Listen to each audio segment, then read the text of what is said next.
Most people think power at work comes from a title on a door. But here's the truth no one says out loud.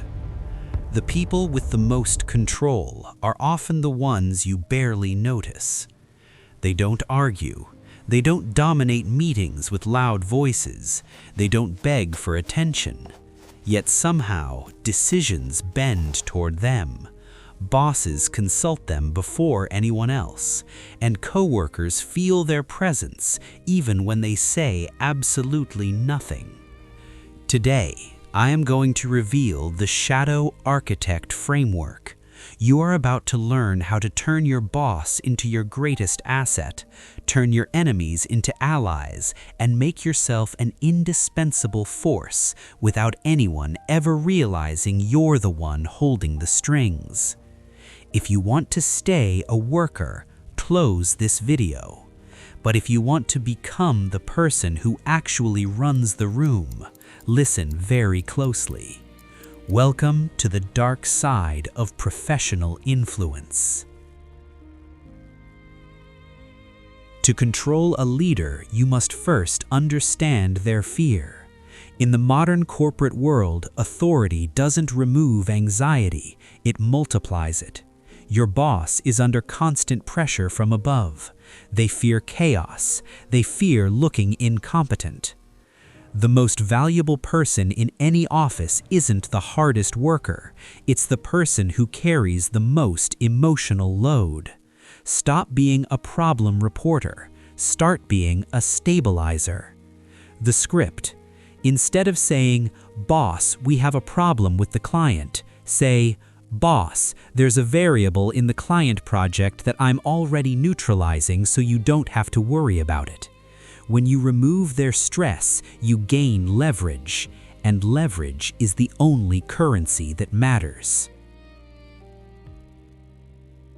How do you stay on your boss's mind without being annoying? You use the Zeigarnik Effect. The human brain is hardwired to remember unfinished tasks more than completed ones.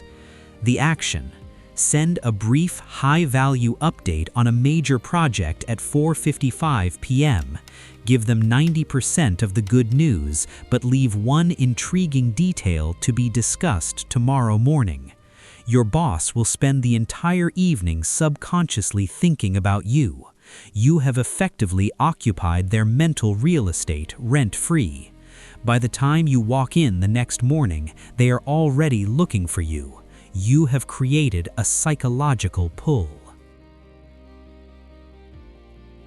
If your boss or a coworker doesn't like you, most people try to do favors for people who dislike them. Do not do this. It signals weakness. Instead, use the Ben Franklin effect. Ask them for a small, non-work-related favor.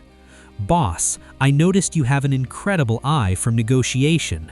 Could I get your 2-minute take on this email draft?"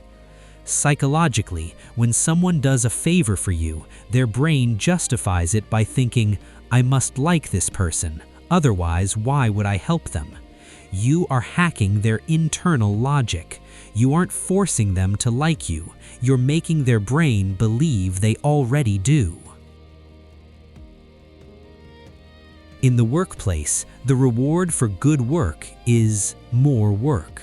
If you are too efficient at everything, you become a workhorse. Workhorses are used, but they are rarely promoted. To avoid this, use selective incompetence. Be brilliant at the tasks that move the needle, the ones the directors see, but be strategically slow at the mundane tasks that waste your time. If you are asked to do a low-value task, don't say no. Say, "I can absolutely handle that, but it will mean the high-priority report for the directors will be delayed. Which one should I prioritize for you?" You are training your boss to respect your time. You are making them choose your value. This is how you move from being an employee to being an asset. In America, silence is a weapon. Most people are terrified of it. They fill it with nervous laughter or useless chatter. If your boss pushes you or tries to intimidate you, do not react. Look them directly in the eyes. Count to 4 in your head.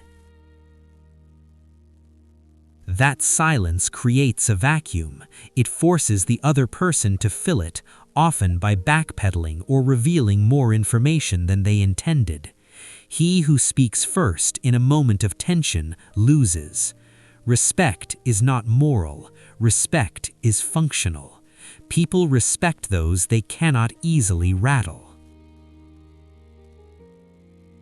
Finally, understand the power of scarcity. If you are always available, you are a commodity. If you are occasionally scarce, you are a luxury. Don't respond to every non-urgent message in 30 seconds. Don't attend every optional social event. When you are not always there, your presence carries more weight when you are there. Mystery creates curiosity. Curiosity creates influence. The moment you stop proving yourself is the moment you start being necessary. You don't control people by force. You control them by becoming the environment they need to survive. You are the shadow architect. You don't need the spotlight. You own the stage. If this deep dive into the dark side of psychology changed your perspective, subscribe. The next lesson is even deeper. Stay strategic.